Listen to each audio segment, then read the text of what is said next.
Peraí. Aí, agora tá gravando. Beleza. Um pouquinho, peraí.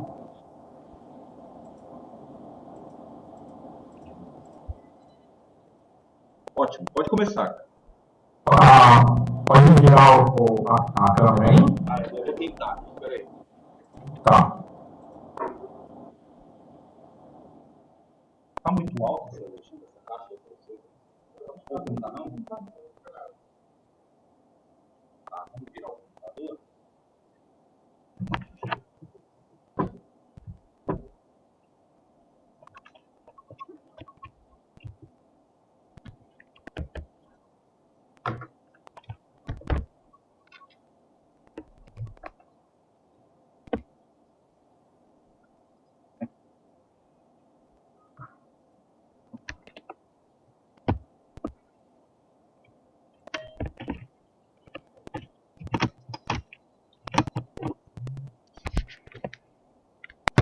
Pegou aí? Pegou? Só um pouquinho, deixa eu ver um negócio aqui. Esse negócio do som.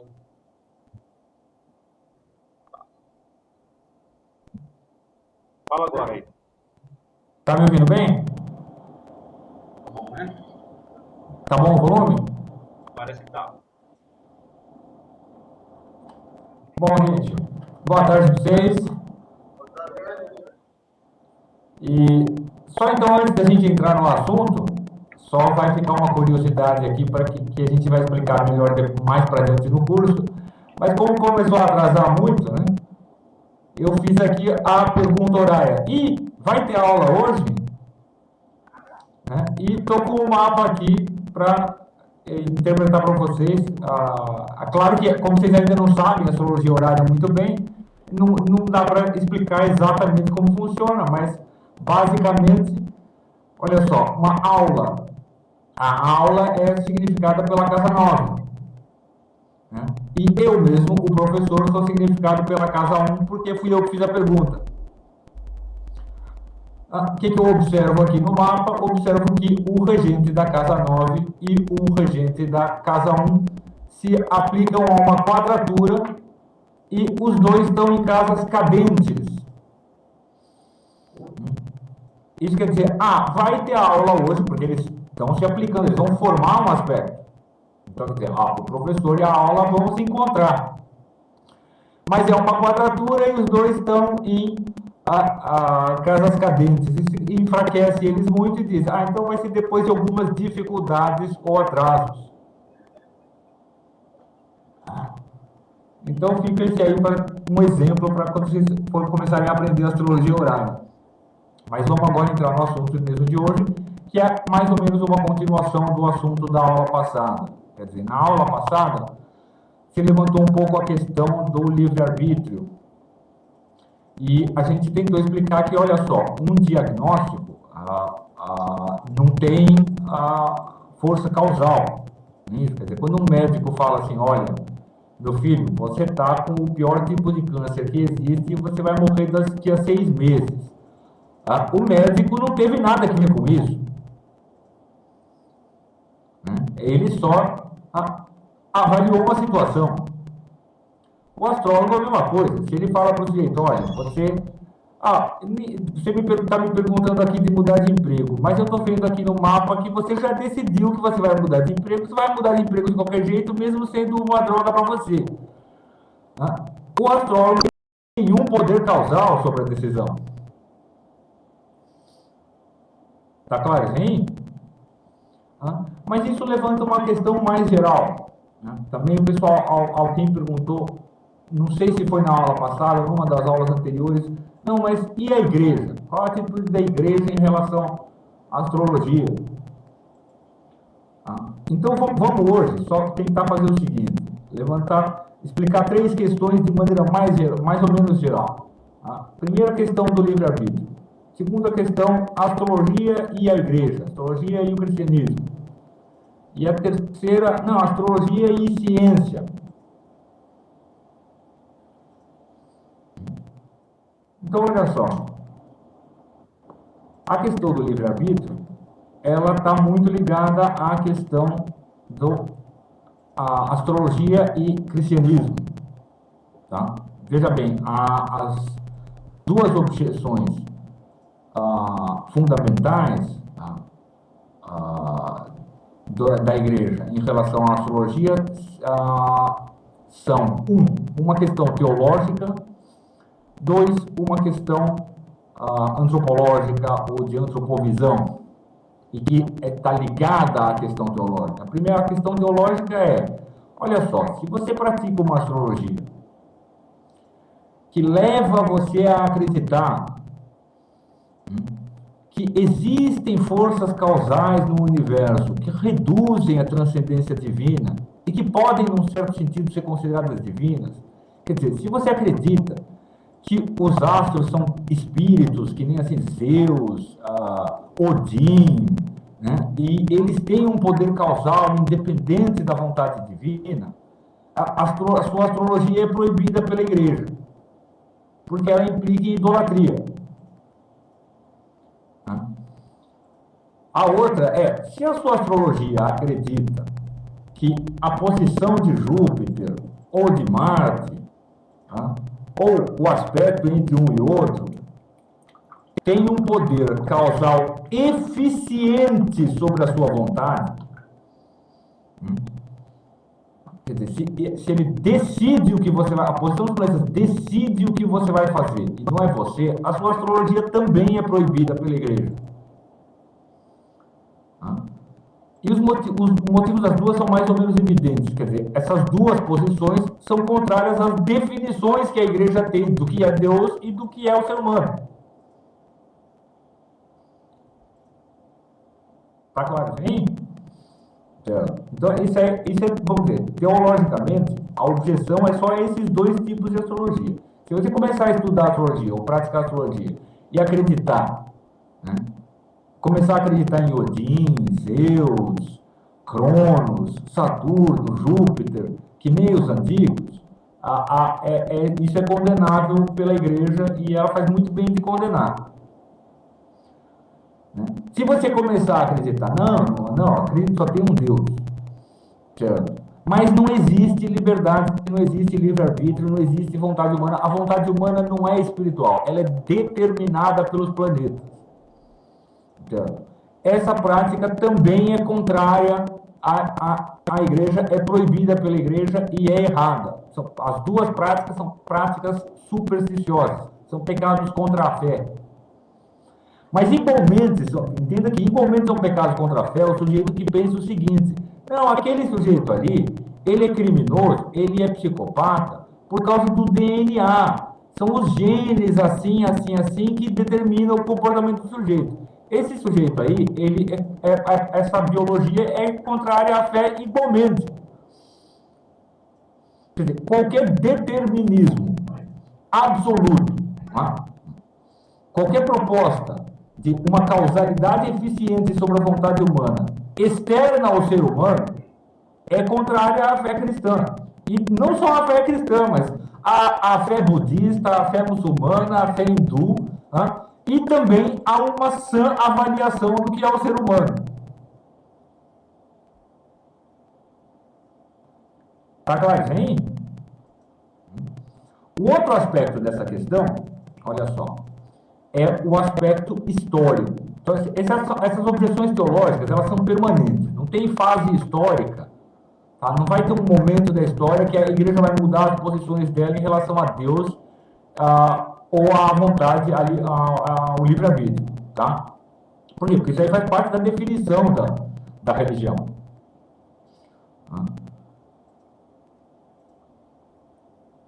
Mas as situações históricas, elas podem mudar a atitude não em relação a teses.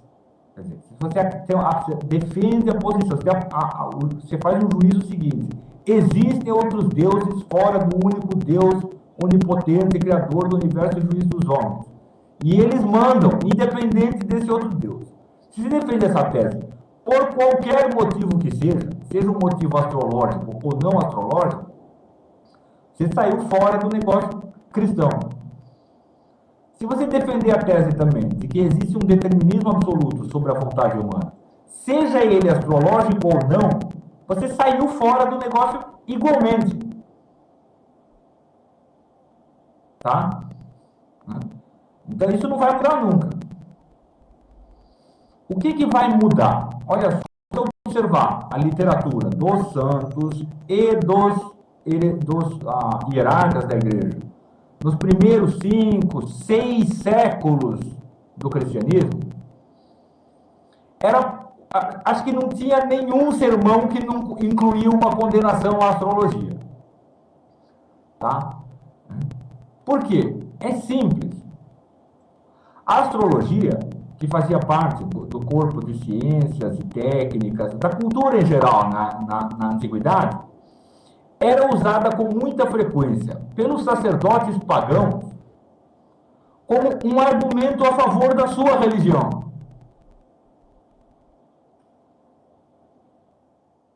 Você entendeu? O jeito consultava o astrólogo, dava certo, o sacerdote pagão falava, tá vendo? É Zeus que fez isso. Não é um negócio astrológico, isso aqui é a nossa religião. Você entendeu? Isso aí deixava o cara abalado e daí ele não sabia, pô, esse negócio não deve ser cristão, porque olha só, a religião desses caras aqui tá baseada na ciência. Deu para entender? Se você olhar depois, né, então pega, tá, acabou o Império Romano, pega 300 anos, 400 anos, 500 anos depois da dissolução do Império Romano, tá? Quer dizer, que era, vamos dizer, a estrutura social onde existia o paganismo. Tá? Portanto, quando você chega no século X, século XI, tá? Em que a estrutura social foi totalmente reformulada em termos cristãos, quer dizer, o paganismo estava praticamente extinto no ambiente europeu. Aí você pega os grandes teólogos, os grandes santos, eles todos, nenhum deles fala de astrologia nos termos da antiguidade. Todos eles falam, não, olha só, os corpos naturais, os corpos celestes, naturais, eles podem ter uma influência sobre os corpos terrestres. Por causa disso, tem um monte de teorias lá, porque eles não estão mais preocupados com o problema do seguinte, e se alguém estudar astrologia, o cara vai voltar a adorar Apolo. Porque ele nem tem mais onde adorar Apolo. E essa alternativa não existe mais. Tá? Ela deixa de ser um problema. Então, o debate acerca da compatibilidade da astrologia com o cristianismo se volta exclusivamente para a questão do livre-arbítrio. Quer dizer, não, peraí, existe alguma astrologia que não cancela o livre-arbítrio? Se ela existe, ela é perfeitamente razoável, pode ser estudada como qualquer outra coisa pode ser estudada. Então, essa é a atitude geral do São Tomás de Aquino, do Duns Scott, do Santo Alberto Magno, tá? Dos grandes teólogos, das grandes autoridades do tempo. E isso é assim até mais ou menos o século XVII. Entre o século XI e o século XVII, quer dizer, não, olha, pessoas cultas têm que estudar astrologia, era um fato geral.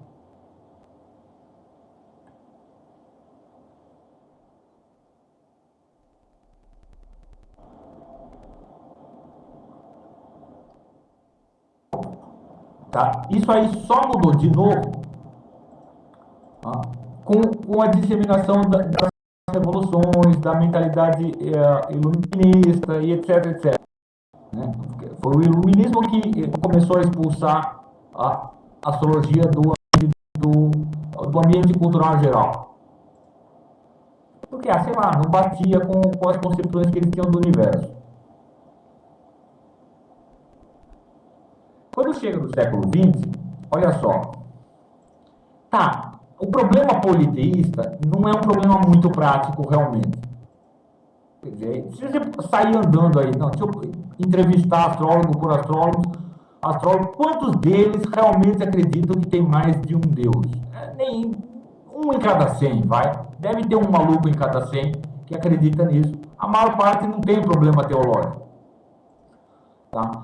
Mas o século XX, se você observar, tá, ele sofre de uma severa onda de determinismo.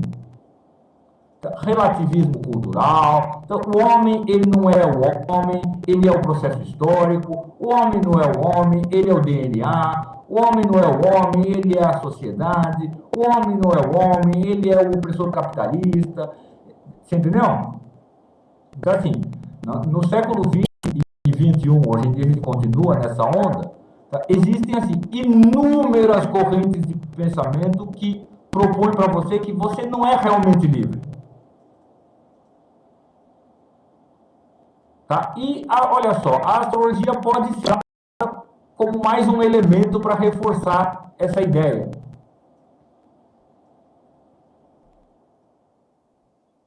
Tá? Então, se pegar assim, olha, sai aí andando na rua e entrevista as pessoas que estão, pelo menos, entre o primeiro e o segundo ano de faculdade. Todas elas vão te dizer, não, o comportamento não é a gente que decide, é a sociedade, é isso que está aí, é o DNA, tá? Todo mundo é determinista hoje, tá? E saiba, quem é determinista está fora do cristianismo. Acabou, não tem conversa. Entendeu? Uma coisa não é compatível com a outra. E aí, assim, a prática astrológica determinista, ela é só um capítulo no grande volume de teorias deterministas que existem hoje.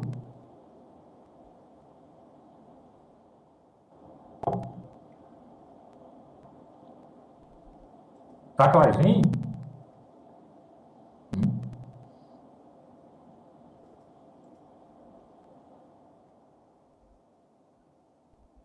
Isso quer dizer o quê? Isso quer dizer que, olha só, o estudo astrológico e a prática astrológica em si não é contraditório com o cristianismo, é óbvio, como não é contraditório com nenhuma religião.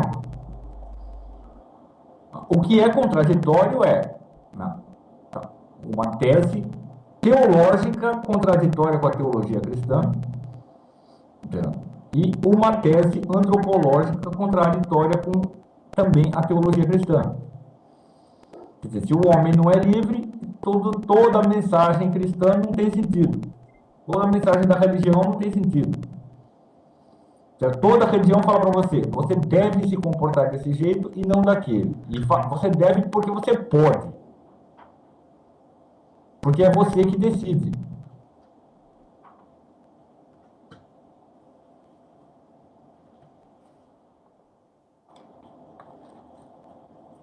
Tá claro, vem?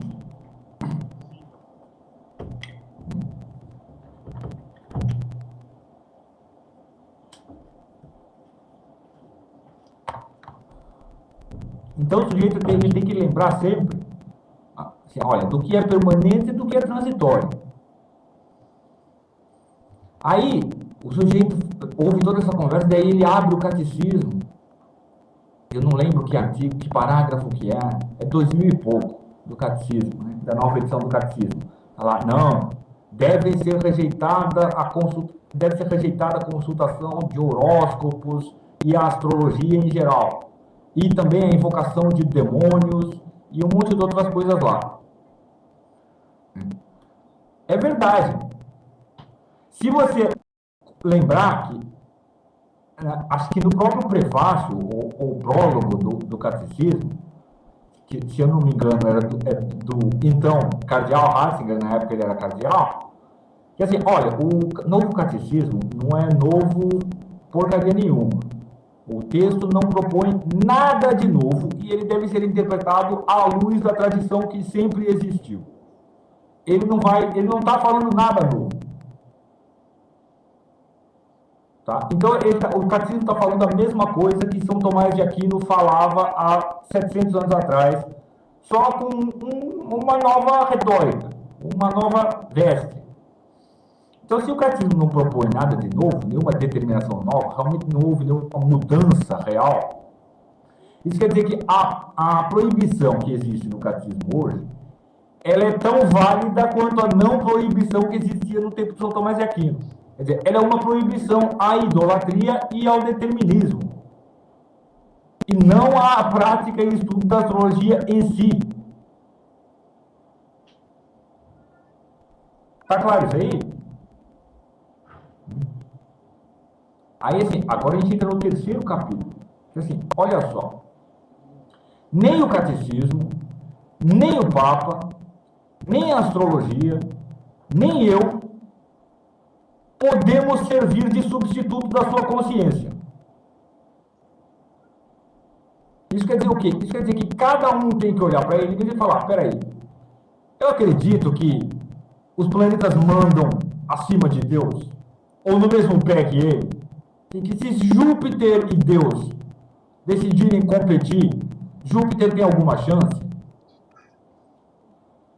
Se você acredita nisso, você não deve praticar astrologia, nem estudar.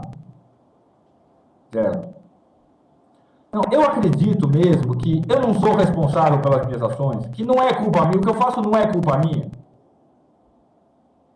Se você acredita nisso, você não deve estudar astrologia.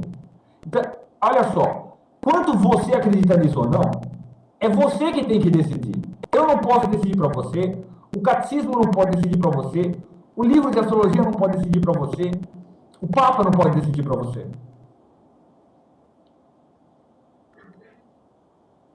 Tá? Quer dizer, ninguém é substituto da sua consciência. Só você sabe o que você sabe. Só você sabe o que você pensa a respeito dessas questões. Tá? Esse é o ponto mais importante. Assim, não, se eu tenho dúvida de se é permitido ou proibido pela igreja, a gente já deu aqui as linhas gerais pelas quais você pode procurar os textos e refletir acerca dessas questões. Essas linhas gerais, o que a gente está falando aqui, não é um substituto da análise que só você pode fazer caso você tenha a dúvida real. Às vezes, assim, só porque a gente deu essas linhas gerais, cara, não, realmente, eu não tenho esse perigo, não. Certo? Isso não acontece comigo, não. Eu não creio nem numa dessas maluquices aí, nem na outra. Nem na maluquice de tem mais de um Deus, certo? Ou que os planetas são deuses, ou eles podem determinar alguma coisa independente de Deus, certo? E em contradição com ele. Nem eu acredito também que são os outros, ou os planetas, ou alguém decide o que eu decido. O que eu decido sou eu que decido mesmo. Bem ou mal, a culpa é minha.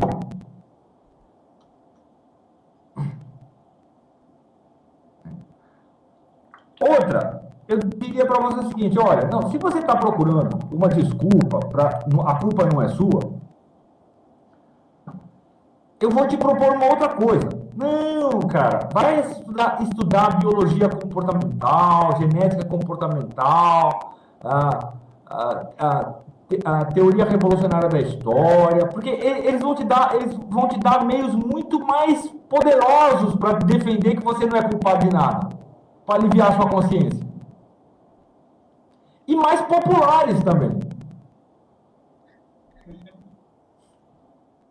Olha só, se você falar que não, a culpa não é minha, a culpa é de Júpiter, um monte de gente vai rir da sua cara. Se você falar, não, a culpa não é minha, é disso que tá aí, um monte de gente vai te aplaudir. Você é capaz até de ganhar um dinheirinho.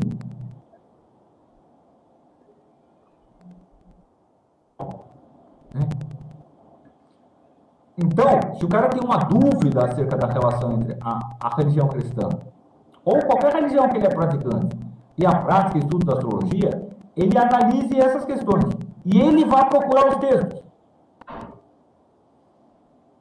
Porque é só a consciência dele que pode esclarecer para ele. Assim, o fato de que, por exemplo, eu sei que o meu estudo de prática de astrologia não é em nada contrário a isso. Pelo contrário, é benéfico para a religião. Mas isso eu sei do que eu faço.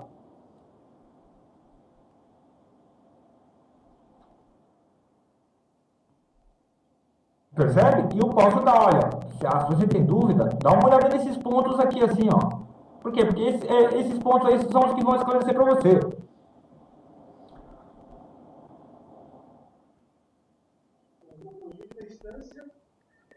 Quem pode estudar o método de astrologia é só quem está dentro da religião.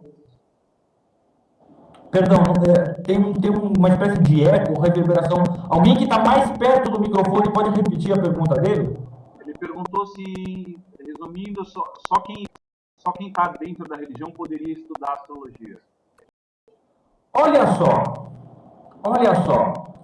Quem não está dentro da religião, no século XXI, quer dizer, agora, 2013, 2014, e começar a estudar astrologia, ele não vai entender essa questão da transcendência divina e da liberdade humana.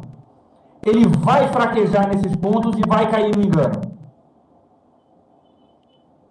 Percebe? A convicção religiosa é hoje praticamente a única defesa contra o determinismo ou contra a idolatria.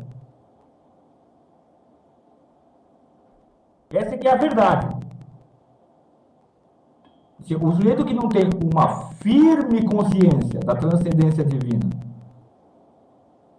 de que Deus pode tudo, e Ele é independente de tudo, e que nada faz frente a Ele, e que o homem, como imagem e semelhança de Deus, como representante de Deus na Terra, ele participa dessa transcendência justamente na sua liberdade final. O único jeito do cara ter essas firmes convicções hoje, que eu sei na prática, é praticando religião.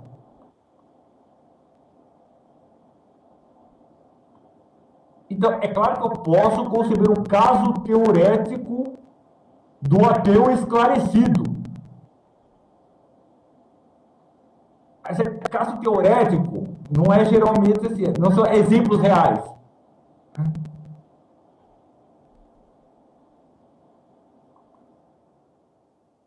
O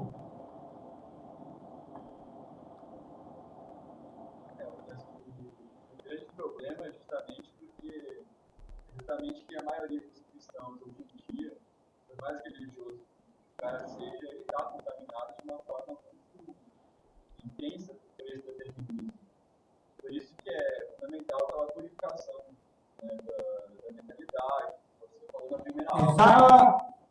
Olha só, exatamente. Hoje em dia é muito mais importante o sujeito procurar se limpar de outras contaminações de determinismo não astrológicas do que se preocupar com a astrologia. Porque tem muito cristão por aí do cara, não, eu sou 100% cristão. Mas isso aqui que eu faço, aquele sujeito, não é ele, é a sociedade. Não é ele, são os ricos que escolheram ele, são os banqueiros, a culpa é dos banqueiros. Né? Olha, a ciência diz que é o DNA, isso aí é porque o cara nasceu com o gene errado. Né? Então, antigamente se falava que a pessoa nasceu sobre uma estrela ruim, hoje em dia você diz que ela nasceu sobre um gene ruim. Né?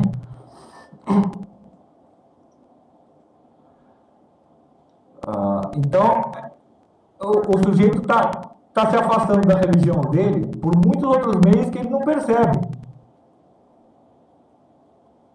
Certo? E, embora ele não considere de maneira nenhuma má política da igreja manter esse artigo na edição nova do catecismo, eu considero que é uma péssima política não ter acrescentado outros detalhes.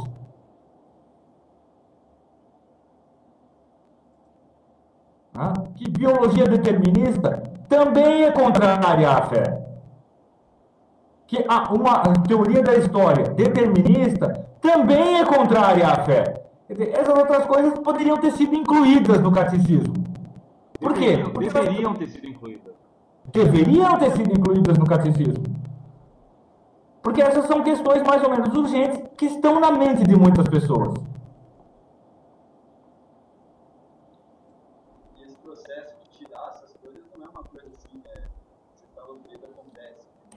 Exato, não é mágico. Às vezes você acha que você está consciente da sua autonomia mental, mas depois demora. Exatamente, e de repente, do nada, você está se justificando com a biologia, com a sociologia, com a história,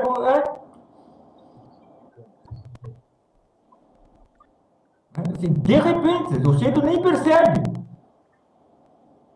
que ele está falando para ele que a ação dele foi justificável